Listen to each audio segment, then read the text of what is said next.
Regarding allocation of additional funds for the Elections and Registration Office. Welcome, sir.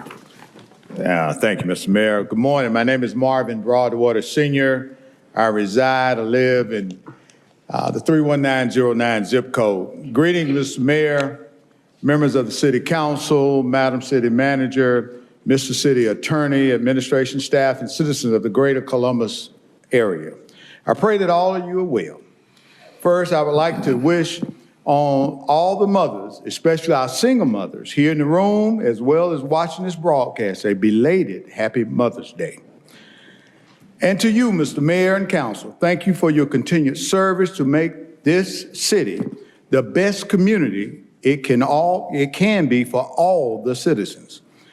The genesis that started me on this present quest of securing an additional early voting site actually started in February of this year.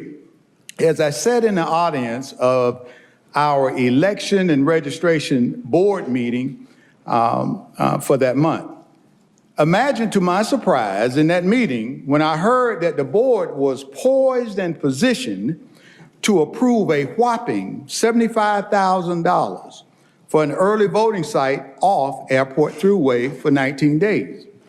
During the additional comment sections at that meeting, I decided to ask the question to the board: why didn't you all pursue a location in what I call SoCo, which is South Columbus? Since the facility off of Airport Thruway was only 2 exits up from the Citizen Service Center, which is approximately 2.5 miles. That potential contract with the owner of that building off Airport Thruway, however, was unsuccessful and did not gain any traction. Please don't misinterpret my speaking on this issue as if I have an issue with placing an early voting site in that area, because I do not. It's quite the contrary. I believe we should have at least 3 additional early voting sites: one in Midland, one on the west side of Columbus, and of course, one in SoCo, South Columbus. It is my contention, if you are going to do it for one side of Columbus, do it for all. We are well aware to this, we're well aware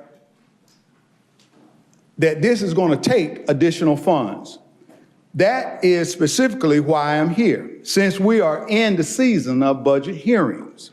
But again, that is your charge, to approve the budget.